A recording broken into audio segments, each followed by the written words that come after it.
Imagine being the richest person in the homeless camp. Everybody else's little shacks are made out of cardboard, and they got $20 tents that they stole from Walmart. But you got something you made out of plywood and pallets, and you got a roof with shingles on it that you stole from Home Depot because you got a flat of shingles, you nailed them all up on there. You got yourself a whole little palace. Heck, you even cut a hole in there and made like a little window, and you got some curtains on there.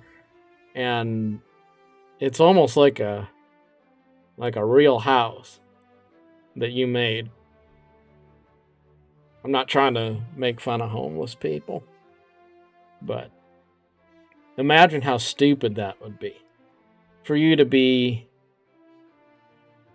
arrogant because you're king of the hill when everybody else just drives by and they look at this awful assortment of ramshackle habitation and they say, man, that's so disgusting. I hope one day the city will go in there and clean that up. But you have the best shack in there. You're still surrounded by human excrement and drugs and garbage. But you've got the best house in the homeless camp. You think you're really something. That's how we are. We look at ourselves in life and we measure up against other people. We say, oh, shoot, I'm not as bad as those other people. Look at how much worse they are than me. In terms of what we're doing, in terms of our possessions, in so many different metrics, we compare ourselves to other people.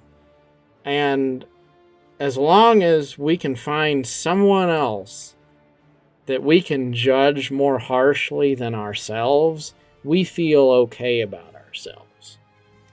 When you have a big disaster, like a huge flood or a hurricane or anything that's kind of apocalyptic in proportion, and everybody gets to be in a terrible situation together, there's nothing people love more than that.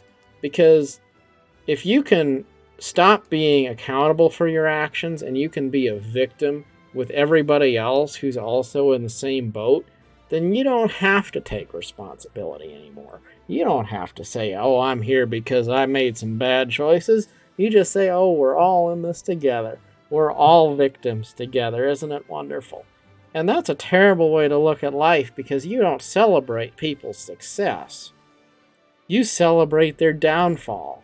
There's nothing that makes you happier than just knowing that somebody else is suffering, because that means that you can be better than they are instead of celebrating good things. You're just looking for someone else that's lower than you are. That's a really toxic way to look at life, and it's how a lot of us do look at life. We feel good as long as we're not alone in our suffering, or as long as somebody else is lower than we are. And the way we should look at life is to celebrate good things, whether that's for us or for other people. We should celebrate value, not just being less bad off than the next guy. So if you stop comparing yourself to everybody else who's not doing well, to see if somebody else is maybe not doing something worse than you, like somebody else has dug themselves deeper into the hole than you, and you just look for, quality in your own work and your own life. Are you living your life the way you should? That's a question. And if you're not, then what are you doing about it? We can't live our lives just judging other people, looking down our nose at the next person to see if maybe they're driving a better car than we are, or they live in a better house than we do. I'm going to talk about moles. You see, moles, they make the little holes in your yard, and the moles are prolifically able to dig holes in the dirt. That's what they're for. Now imagine if you put a mole into a field. The mole will dig around and he will make himself a great house for a mole. And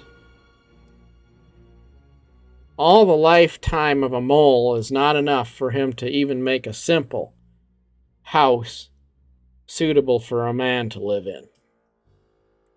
So, if the mole spends his life trying to compare himself to the man, trying to have a house like the man has, the mole will be disappointed.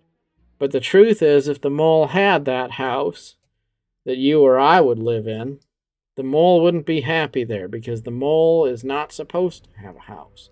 The mole's home is supposed to be in the dirt. So let's make sure that the things we're chasing are the things that are worthy of our position in life. We need to be self-made, to do things that bring joy and purpose into our lives, and not to look to someone else to see whether what we have somehow compares to them.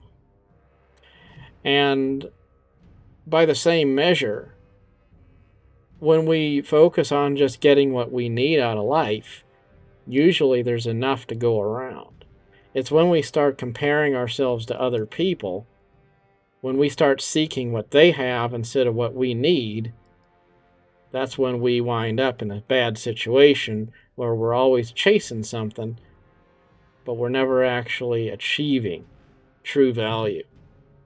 And it's when you are in a place where you shouldn't be, comparing yourself to other people who are also in a place where they shouldn't be, that you get that ironic situation of basically being like the guy in the homeless camp that's comparing himself to all the other homeless people to see who has the best shack, when the truth is none of them should even be there.